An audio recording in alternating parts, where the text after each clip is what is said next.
Hello दोस्तों, हम लोग पढ़ने वाले हैं मुग़ल वंश अध्याय 15। तो मुग़ल वंश के जितने भी शासक हैं सभी के बारे में हमको पढ़ना है।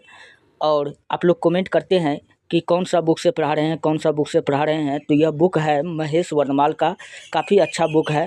अभी लोग इस बुक को ख़रीद करके पढ़ सकते हैं। सभी एग्ज़ाम के लिए काफ़ी महत्वपूर्ण है, किसी भी एग्ज़ाम की आप तैयारी कर रहे हैं। तो चलिए हम लोग वीडियो को स्टार्ट करते हैं। बाबर के संदर्भ में निम्नलिखित कथनों पर विचार कीजिए। तो एक एक नंबर हम पढ़ते हैं। बाबर सर्वप्रथम फरगना का शासक बना। बिल्कुल सही बात है कि बाबर का पिता भी कहाँ का शासक था, फरगना का शासक था। तो ये भी बात सही है। बाबर ने 1504 में काबुल पर अधिकार किया, ये भी बात सही है। तो ऑप्शन 2 भी क्या हो जाएगा, सही होगा। वह तैमूर वंश से संबंधित था। हाँ, बाबर तैमूर वंश से संबंधित था। यह तैमूर का 5वां वंशज था। आपको याद क्या रखना है, यह तैमूर का 5वां वंशज था, जबकि चंगेज खां की ओर से यह 14वां वंशज था। तो आपको ये भी बात याद रखना है। तो यहाँ पर 1, 2 और 3 तीनों सही है। तो हम लोग यहाँ देखते हैं उपयुक्त कथनों में से कौन सा सत्य है। तो 1, 2, 2, 3, 1, 2, 3, 1, 2, 3 कहाँ दिख रहा है, ऑप्शन नंबर डी में दिख रहा है। तो डी नंबर क्या होगा, बिल्कुल राइट हो जाएगा। अच्छा, मुगल का अर्थ पूछेगा क्या होता है, तो मुगल का अर्थ होता है बहादुर। क्या होता है, बहादुर होता है। चलिए बढ़ते हैं नेक्स्ट, अगला प्रश्न आपके सामने में है। अच्छा, यहाँ इसका डिस्कशन दिया हुआ है, इनका डिस्कशन को पहले पढ़ते हैं। 1494 ईस्वी में 12 वर्ष की अल्प आयु में बाबर ट्रांस ऑक्सियाना के फरगना नामक छोटे से राज्य का शासक बना। बाबर ने 1504 ईस्वी में काबुल पर अधिकार कर लिया था। वह कहता था कि काबुल से लेकर पानीपत में हासिल जीत तक मैंने हिंदुस्तान को जीतने के विषय में सोचना कभी बंद नहीं किया था। बाबर का ही एक ही सोच था कि वह भारत को जीते। और बाबर के पिता तैमूर के वंश था और माता मंगोल वंश चंगेज खां का वंशज में थी। और बाबर ने जिस नवीन वंश की नींव डाली वह तुर्की नस्ल का चगताई वंश था, जिसका नाम चंगेज खां के द्वितीय पुत्र के नाम पर पड़ा था, परंतु आमतौर पर उसे मुगल वंश कहा गया। अच्छा, बाबर के पिता का नाम पूछेगा क्या था, तो इनके पिता का नाम था उमर शेख मिर्ज़ा। क्या नाम था, उमर शेख मिर्ज़ा। और इनकी माता का नाम था कुतुब मीनार खानम। ये दोनों का जब विवाह हुआ तो 14 फरवरी 1483 को बाबर का जन्म हुआ। चलिए बढ़ते हैं नेक्स्ट, अगला प्रश्न है। खानवा के युद्ध में बाबर द्वारा पराजित किया जाने वाला राजपूत राजा कौन था। तो खानवा का युद्ध 1527 में हुआ। टोटल बाबर पूछेगा कि भारत में कितने युद्ध लड़े, तो टोटल इन्होंने 4 युद्ध लड़ा। 1526 में पानीपत का युद्ध लड़ा, 1527 में खानवा का युद्ध लड़ा, और 1528 में कितना, 1528 में चंदेरी का युद्ध लड़ा, और 1529 में घाघरा का युद्ध लड़ा। तो मैंने इस पर कंप्लीट वीडियो बनाया है, आप लोग वहां पर जा करके देख सकते हैं। काफ़ी ट्रिक के साथ बताया हूं, अब प्ले लिस्ट में होगा ये वीडियो। तो चलिए हम लोग इसका राइट आंसर क्या हो जाएगा, ऑप्शन नंबर ए हो जाएगा, राणा सांगा। तो ये राजपूत वंश का शासक था राणा सांगा। खानवा का युद्ध 16 मार्च 1527 को मुगल शासक बाबर एवं मेवाड़ का राजा, अब ये राणा सांगा कहाँ का शासक था, तो मेवाड़ का था, तो इनके बीच में हुआ। इस युद्ध में बाबर ने जिहाद का नारा दिया था, और इस युद्ध में विजय के उपरांत बाबर ने गाजी की उपाधि धारण की। अब क्वेश्चन पूछा जाता है कि गाजी की उपाधि धारण करने वाला पहला मुगल बादशाह पूछेगा कौन था, तो वो बाबर था। और याद रखना है राणा सांगा। तो राणा सांगा इस युद्ध में हार जाता है, जिनके बाद में राणा सांगा का दोस्तों मृत्यु कब होता है, 1528 ईस्वी में जहर दे देने के कारण होता है। इनका अपना ही आदमी इनको क्या करता है, जहर दे देता है, जिनके बाद इनकी मृत्यु हो जाती है। अच्छा, बाबर का अगर बचपन का नाम पूछे क्या था, तो जहीरुद्दीन मोहम्मद बाबर। क्या नाम था, जहीरुद्दीन मोहम्मद बाबर इसका बचपन का नाम था। चलिए बढ़ते हैं नेक्स्ट, तीसरा नंबर का प्रश्न है। तो यहाँ पर हम लोग चलिए तीसरा नंबर का प्रश्न को हम लोग देखते हैं। तो वही प्रश्न है, यहाँ तीसरा नंबर में है, निम्नलिखित पर विचार कीजिए। तो तीसरा नंबर का प्रश्न यहाँ लगा हुआ है, भारतीय उपमहाद्वीप में बारूद के उपयोग की शुरुआत हुई। हाँ, बाबर ने जो है बारूद का उपयोग सर्वप्रथम पूछे कौन किया था, तो चंगेज खान ने किया था। तो ये बात क्या है, बिल्कुल जो है यह सही है। तो ऑप्शन बी 1, तो ऑप्शन 1 ये क्या है, सही है। स्थापत्य कला में मेहराब और गुंबद बनाने का आरंभ हुआ था। तो नहीं, ये बात क्या है, गलत है। बाबर उपमहाद्वीप में बारूद का सर्वप्रथम प्रयोग कौन किया था, चंगेज खान किया था, बाबर नहीं किया था। तो ये क्या है, ये गलत है। दूसरा है, स्थापत्य कला में मेहराब और गुंबद बनाने का प्रारंभ हुआ। तो दूसरा भी बात क्या है, बिल्कुल गलत है। तीसरा है, इस क्षेत्र में तैमूरी या तैमूरिद राजवंश स्थापित हुआ, ये बिल्कुल सही है, क्योंकि भारत में बाबर किसका वंशज था, ये तैमूर का वंशज था। तो यहाँ ऑप्शन नंबर 3 क्या हो जाएगा, बिल्कुल राइट हो जाएगा, केवल ऑप्शन 3 यहाँ पर राइट हो जाएगा। चलिए बढ़ते हैं नेक्स्ट, अगला है, अच्छा यहाँ पर इनका दिया हुआ है। तो बाबर का जन्म पीछे भी बताए 1483 ईस्वी में काबुल के अफगानिस्तान के समीप कहाँ हुआ था, फरगना में हुआ था। इनका जन्म कहाँ हुआ था, फरगना में हुआ था। इनका बचपन का नाम अभी भी जस्ट बताए क्या था, जहरुद्दीन मोहम्मद बाबर था। यह तैमूर वंश से संबंधित था। बाबर किसका था, तैमूर और चंगेज खां के वंशज से ये ताल्लुक़ रखता था। बाबर का भारत पर सबसे महत्वपूर्ण आक्रमण 1526 में हुआ। पूछेगा बाबर का सबसे महत्वपूर्ण आक्रमण कौन था, 1526 ईस्वी में। अच्छा, बाबर भारत आने से पहले भी चार बार भारत पर हमला कर चुका था, ये बात आपको याद रखना है। और भारत में भी टोटल कितना युद्ध लड़ा, 4, टोटल 8 बार, तो आपको इसे याद रख लेना है। और 1526 ईस्वी में जब बाबर ने पानीपत का युद्ध लड़ा, तो पूछेगा कि इस युद्ध में इन्होंने किसको हराया था, तो इन्होंने लोदी वंश के सबसे खतरनाक शासक इब्राहिम लोदी को हराया। और इब्राहिम लोदी को हराने के बाद में बाबर ने यहाँ पर मुगल वंश की नींव डाली, जिसमें तैमूरी राजवंश बाबर की विजय हुई और भारत पर मुगलों का आधिपत्य स्थापित हुआ। इस युद्ध में बाबर ने बारूद का पहली बार बड़े पैमाने पर प्रयोग किया था। तो बारूद का पूछेगा कि पहली बार बाबर ने किस युद्ध में प्रयोग किया था, तो पानीपत के युद्ध में किया था।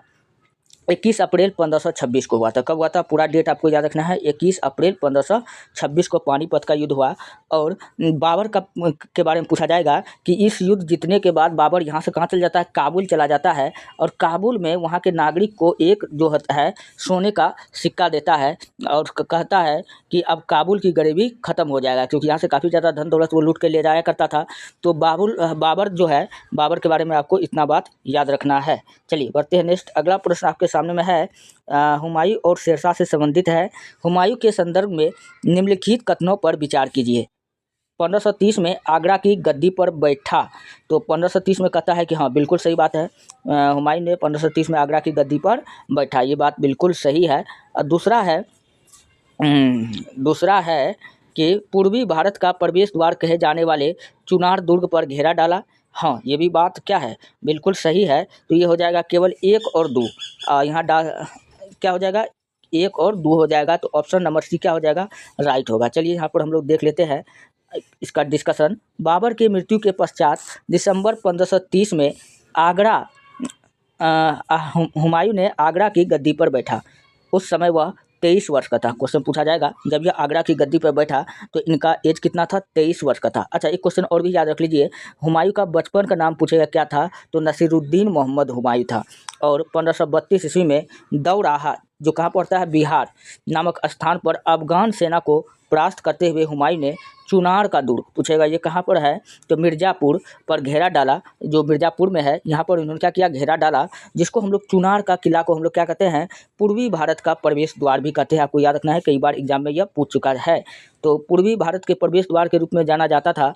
चुनार दुर्ग अफगान सरदार शेर खां यानी शेरशाह सूरी के अधिकार क्षेत्र में था। क्वेश्चन पूछा जाएगा कि इस चुनार दुर्ग पूछेगा किसके अधिकार में था, तो आपको बताना शेरशाह सूरी, वही जिसका मकबरा कहाँ है, सासाराम में, बिहार के शासक, आपको तो पता ही होगा। यहाँ पर हुमायूं का सामना किससे हुआ था, शेर खां से हुआ था।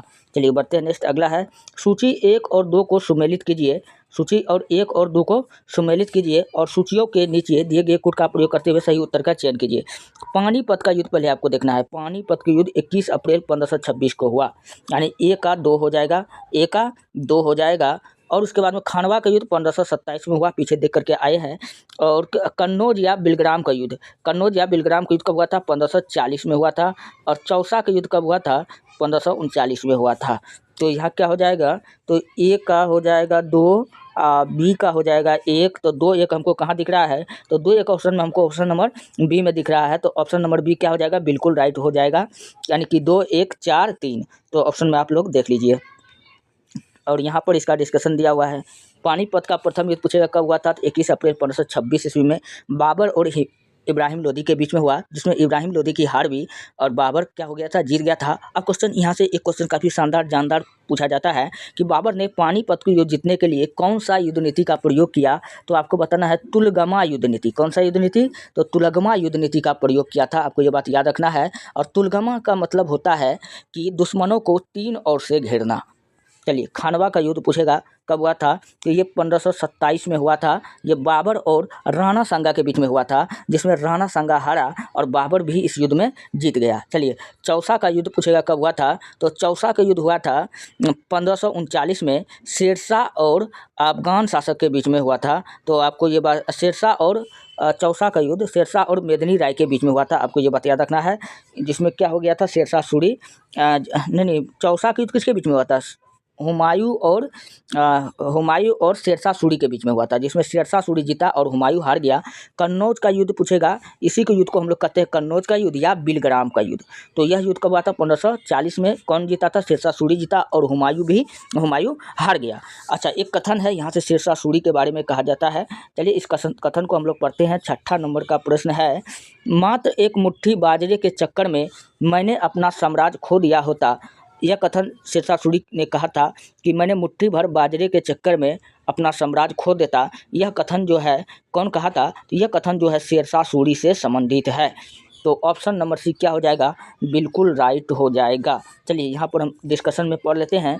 शेरशाह के द्वारा यह कथन मारवाड़ जो कहाँ पड़ता है, जोधपुर के शासक मालदेव से युद्ध जब उनका हुआ तो कब हुआ था, 1544 में। और इसी समय इन्होंने कहा था जब शेरशाह ने शौर्य के स्थान पर कूटनीतिक का सहारा लिया था। शेरशाह ने जैता और कुंपा की बहादुरी से प्रभावित होकर वक्तव्य दिया था और जैता कुंपा ने इस युद्ध में ऐसा तबाही मचाया जिनकी बहादुरी देखकर शेरशाह ने ये बात कहा था, अगर मैं थोड़ा सा राजस्थान की ओर अगर और भी बढ़ जाता तो मैं पूरा भारत साम्राज्य को खो देता। और शेरशाह ने अजमेर जो कहाँ पड़ता है, जोधपुर में, नागौर, मेड़ता एवं आबू के किलों पर अधिकार कर लिया।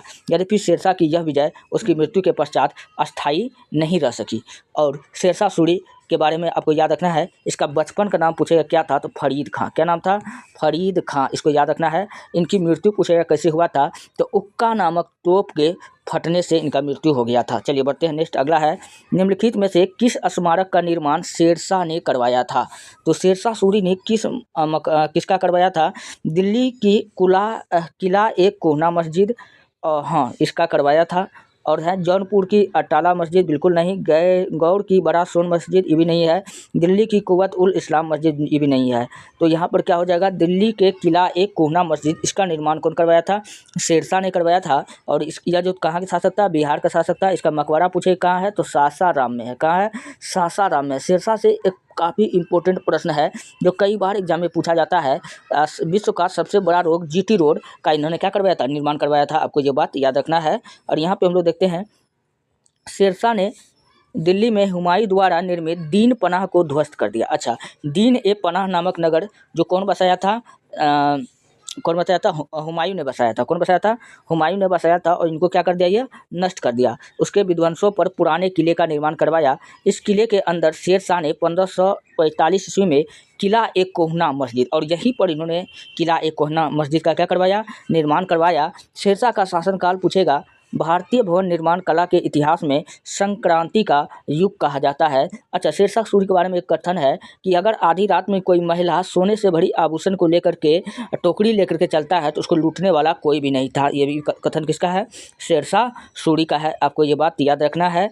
और इन्होंने भूमि मापने के लिए गज ए सिकंदरी, किसका, गज ए सिकंदरी पैमाने का गठन किया। आपको ये बात याद रखना है। चलिए नेक्स्ट, अगला है, कृषकों की सहायता के लिए किस मध्यकालीन भारतीय शासक ने पट्टा एवं कबूलियत की व्यवस्था प्रारंभ की थी। तो वो कौन किया था, शेरशाह सूरी ने किया था। कौन किया था, शेरशाह सूरी ने किया था। आपको याद रखना है। और काबूलियत एवं पट्टा प्रथा की शुरुआत शेरशाह सूरी ने की। उसने किसानों के प्रत्यक्ष संबंध स्थापित किए। प्रत्येक किसानों को पट्टा दिया जाता था और उससे कबूलियत लिखवाई जाती थी। शेरशाह के समय भूमि 3 वर्गों में विभाजित था। पहला उत्तम, मध्यम एवं निकृष्ट में विभाजित की गई पैदावार का लगभग 1/3 भाग सरकार लगान के रूप में वसूल करती थी। किसानों को शेरशाह के शासनकाल में जरिमाना या सर्वेक्षण शुल्क एवं महाशिलाना शुल्क भी देना पड़ता था। यह एक टैक्स था। जरिमाना नामक टैक्स पूछेगा कौन लगाया था, यही लगाया था शेरशाह सूरी ने। और सर्वेक्षण शुल्क था यह। और महाशिलाना भी कौन था, इसी का टैक्स था। आपको याद रखना है। शेरशाह का मकबरा पूछेगा कहाँ है, तो ये सासाराम में है।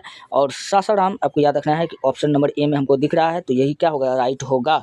चलिए, बिहार के शाहाबाद के सासाराम नामक स्थान पर सिरसा का मकबरा स्थित है। यह मकबरा हिंदू मुस्लिम स्थापत्य शैली के सम्मिश्रण का सुंदर उदाहरण है। अब क्वेश्चन पूछा जाएगा यह मकबरा किस शैली के उदाहरण है, तो आपको बताना है हिंदू मुस्लिम स्थापत्य शैली का उदाहरण है। मकबरे के भीतरी भाग को हिंदू वास्तुकला के अनुरूप सुसज्जित किया गया है। इस पर हिंदू और इस्लामी कला का स्पष्ट प्रभाव देखा जा सकता है और इस मकबरा पर जो है हिंदू और इस्लामी कला का स्पष्ट वर्णन देखा जाता है। चलिए, कालानौर में राज अभिषेक के समय अकबर की आयु कितनी थी?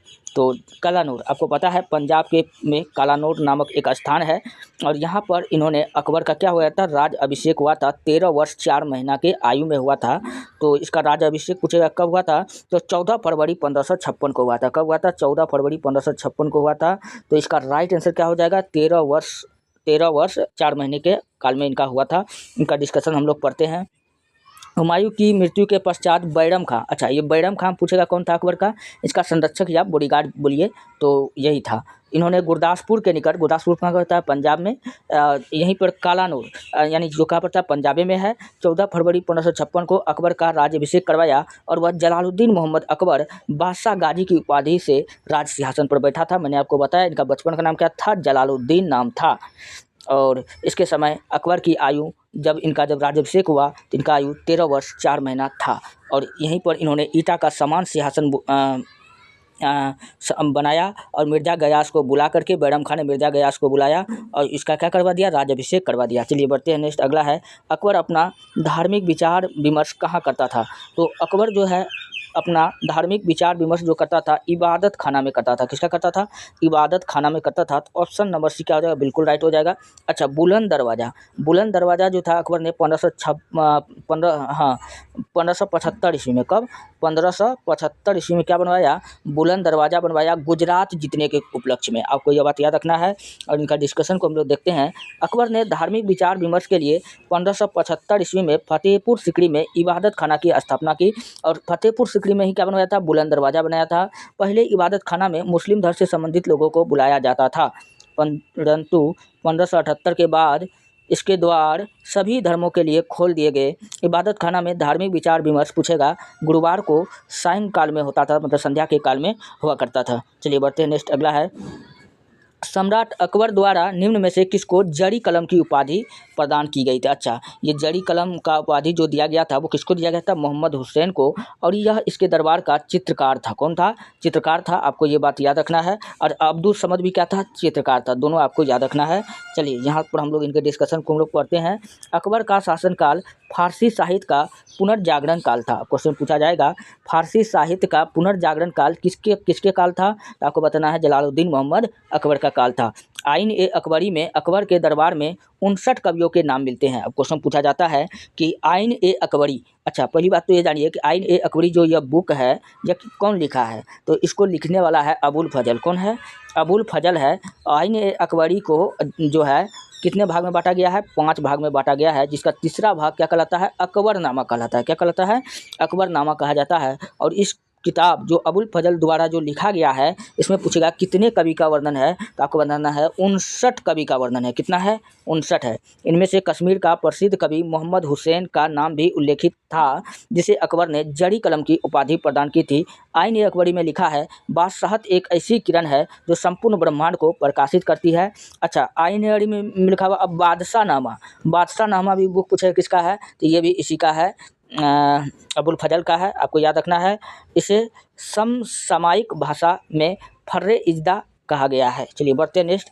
आइन ए अकबरी पुस्तक का लेखक कौन है? मैंने दो को इसका किताब अभी तो बताया, अबुल फजल का आइन ए अकबरी और बादशाह नामा, ये दोनों किताब इसी का है। आइन ए अकबरी को 5 भाग में बांटा गया है, जिसका तीसरा भाग क्या कहलाता है? अकबरनामा कहलाता है। तो इसका डिस्कशन को हम लोग पढ़ते हैं। फिलहाल इसका ऑप्शन नंबर क्या हो जाएगा? बी बिल्कुल राइट हो जाएगा। अकबर के दरबारी इतिहासकार अबुल फजल ने अकबर की प्रेरणा से अकबरनामा ग्रंथ की रचना की थी। यह ग्रंथ 3 खंडों में विभक्त है।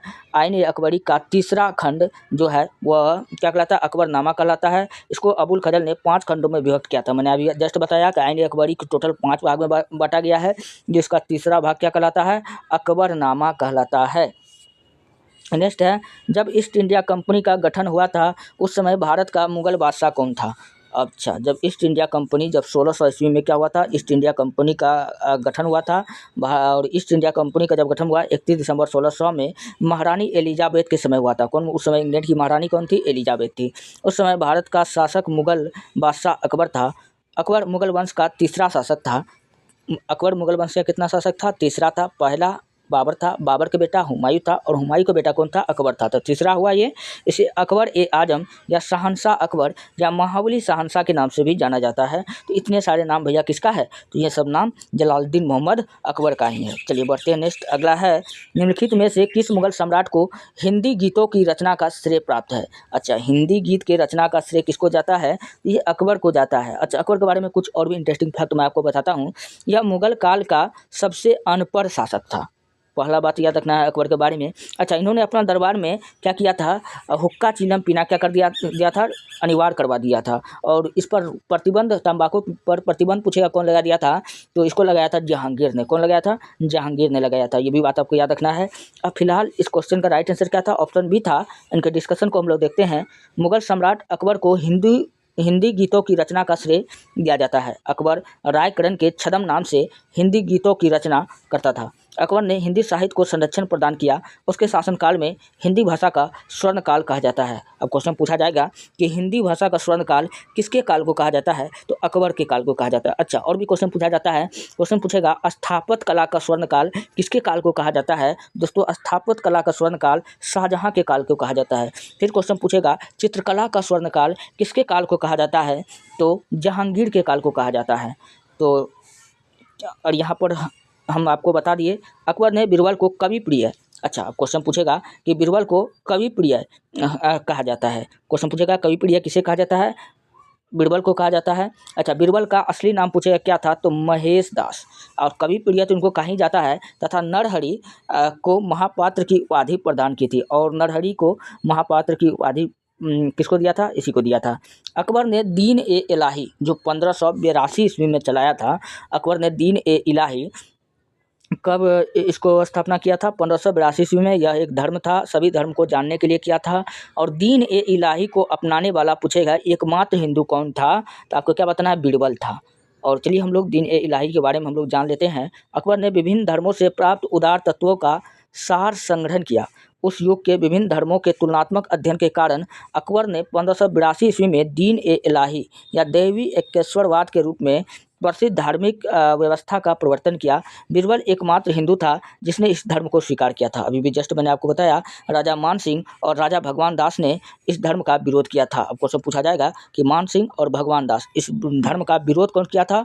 तो राजा मान सिंह और भगवान दास ने किया था। और 1853 ईस्वी में एक नया कैलेंडर इलाही संवत आरंभ किया था। क्वेश्चन पूछेगा कि इलाही संवत नामक कैलेंडर कौन चलाया था? तो अकबर ने चलाया। अच्छा, शक संवत नामक कैलेंडर पूछेगा कौन चलाया था? तो कनिष्क ने चलाया था। शक संवत कौन सा? अच्छा, विक्रम संवत चंद्रगुप्त प्रथम ने चलवाया था। तो आपको ये बात याद रखना है। चलिए नेक्स्ट है, भू राजस्व प्रशासन के क्षेत्र में शेरशाह एवं अकबर के मध्य निम्नलिखित में कौन निरंतरता की कड़ी थी? अच्छा, ये क्या हो जाएगा? टोडरमल हो जाएगा। क्या हो जाएगा? ये अकबर का नवरत्न में शामिल था। कौन? टोडरमल। इन्होंने क्या किया था? शेरशाह सूरी का भू राजस्व व्यवस्था का क्या किया था? नकल किया था। तो वही क्वेश्चन यहाँ पे घुमा के पूछ रहा है, भू राजस्व प्रशासन के क्षेत्र में शेरशाह एवं अकबर के बीच में निम्नलिखित में कौन निरंतरता की कड़ी थी? तो टोडरमल तो हो जाएगा। और टोडरमल ने अपना करियर का शुरुआत पूछिए किसके समय किया था? तो ये किया था किसके समय में? शेरशाह सूरी के समय में किया था। और मलिक मोहम्मद जैसी, दोनों के बारे में याद रखना है। ये दोनों ने अपने करियर का शुरुआत कहाँ से किया था? शेरशाह सूरी के काल में किया था। तो अब यहाँ हम लोग थोड़ा सा इसके बारे में पढ़ लेते हैं। 1528 ईस्वी में राजस्व मंत्री टोडरमल, अच्छा ये क्या था? इसका वित्तीय मंत्री भी था। आपको ये बात याद रखना है। टोडरमल के निर्देशन में संपूर्ण भू राजस्व व्यवस्था को नया स्वरूप प्रदान किया गया था। टोडरमल द्वारा प्रचलित लगान व्यवस्था को टोडरमल बंदोबस्त या आइन ए दहसाला या जब्ती प्रणाली या जब्ती व्यवस्था कहा जाता था। आइन ए दहसाला के अंतर्गत अलग अलग फसलों के पीछे पिछले 10 वर्ष में उत्पादन और उसी समय के उनके प्रचलित मूल्यों का औसत निकालकर उस औसत का 1/3 भाग राजस्व के रूप में नगद वसूला जाता था।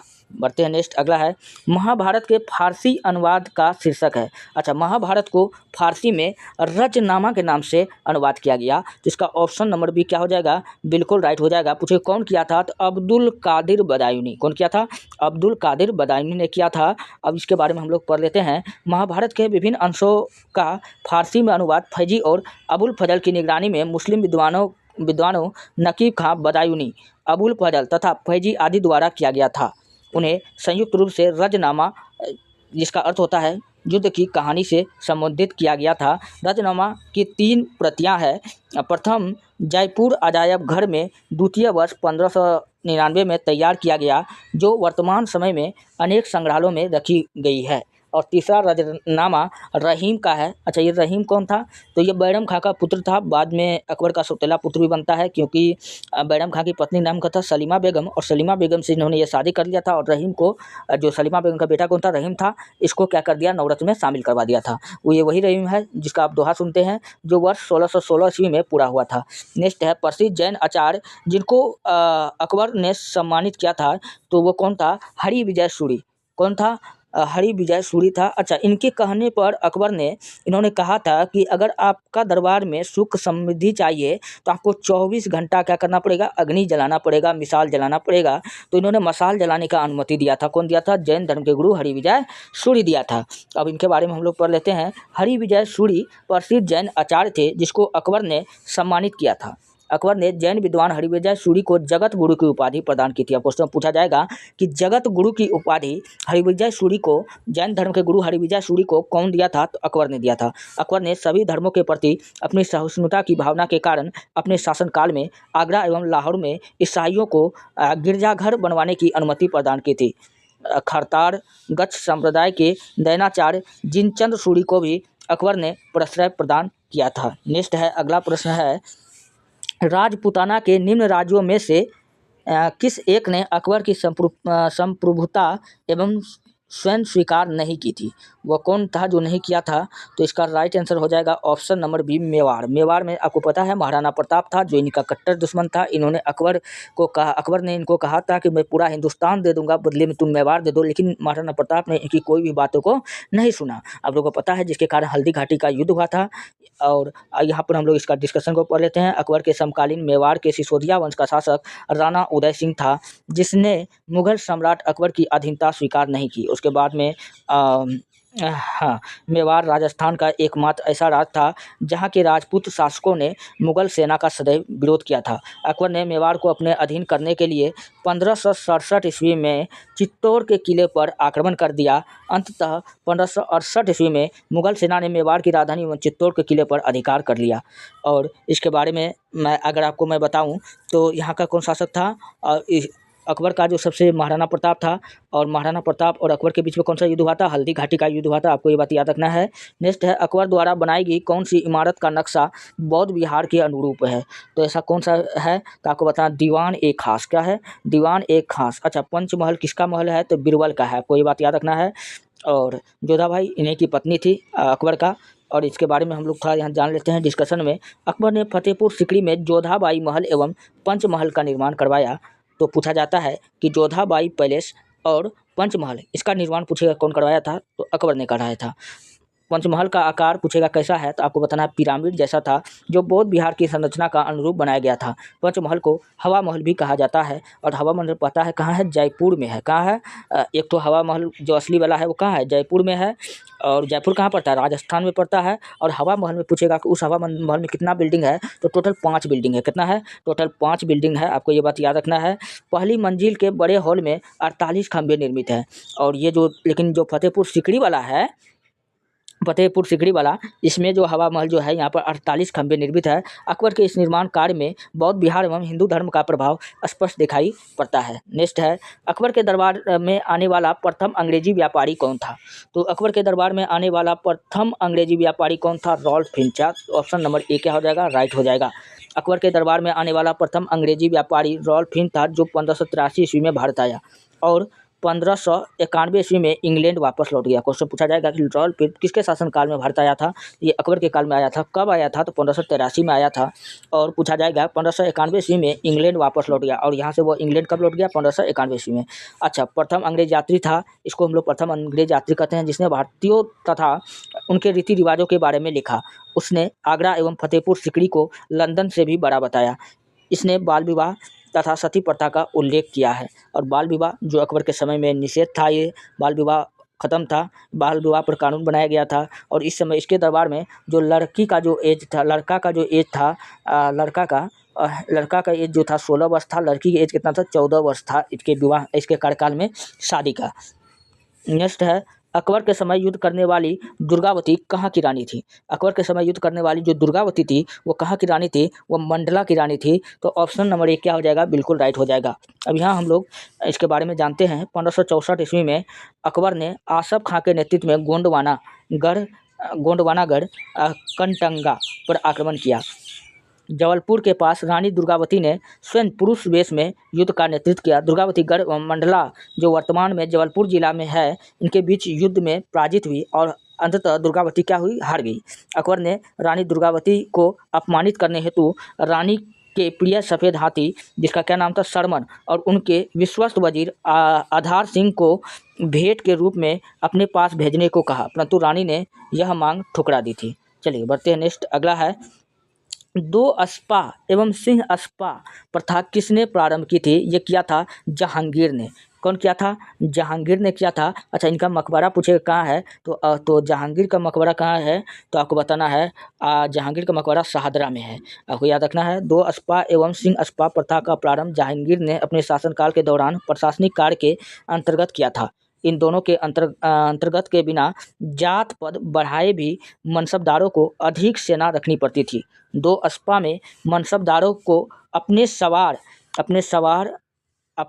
सवार के पद के 3 गुने घोड़े रखने होते थे। मनसबदारों को वेतन, नगद व जागीर दोनों ही रूप में देने की व्यवस्था थी। चलिए बढ़ते हैं नेक्स्ट। अगला है, जहांगीर ने सर थॉमस रॉ को कहाँ मिलने का अवसर दिया था? तो जहांगीर ने किसको? सर थॉमस रॉ को कहाँ मिला था इनसे? तो इनको अजमेर में। तो इसका ऑप्शन नंबर बी क्या हो जाएगा? बिल्कुल राइट हो जाएगा। अच्छा, ये कब आया था? तो ये 10 जनवरी 1616 को इंग्लैंड के सम्राट जेम्स प्रथम के आज्ञा से यह भारत आया था। और उस समय जो अकबर के दरबार में आना चाहता था, लेकिन तब तक अकबर मर चुका था और इसका बेटा जहांगीर गद्दी पर इस समय विराजमान था। तो जहांगीर तो प्रतिनिधि के रूप में जहांगीर से अजमेर में पहली बार मिला थॉमस रो 1615 से 1619 तक। अंग्रेजियों के व्यापार के लिए अनुकूल रियासत प्राप्त करके 1619 में वापस लौट गया था। थॉमस थॉमस रो की यात्रा का विवरण उसकी पुस्तक ए वॉल टू ईस्ट इंडीज में हमको देखने को मिलता है। नेक्स्ट है, किस मुगल शासक ने तंबाकू का प्रयोग का निषेध किया था? अच्छा, मना कर दिया था। तो मना कर दिया था, कौन किया था? तो भैया मना कौन किया था? तो मना किया था जहांगीर ने किया था। अच्छा, तंबाकू पीना अनिवार्य कौन कर दिया था? तो वो किया था अकबर ने। कौन किया था? अकबर ने। यहाँ मना ना पूछ रहा है, पीछे मैंने आपको बताया था। तो यहाँ क्या हो जाएगा? ऑप्शन नंबर सी जहांगीर बिल्कुल राइट हो जाएगा। लोक कल्याण के कार्यों से संबंधित 12 अध्यादेश की घोषणा जहांगीर ने की। इन्होंने गद्दी पर बैठते ही इन्होंने 12 अध्यादेश की घोषणा की। क्वेश्चन पूछा जाएगा जहांगीर ने गद्दी पर बैठते ही कितने अध्यादेश को जारी कर दिया? तो टोटल 12 कर दिया। इसमें शराब, जो इस्लाम के उस समय इस्लाम धर्म में क्या माना जाता है? हराम माना जाता है। और तंबाकू, नशा, कोई भी पदार्थ इस्लाम धर्म में शरीयत के हिसाब से इसको क्या माना जाता है? हराम माना जाता है।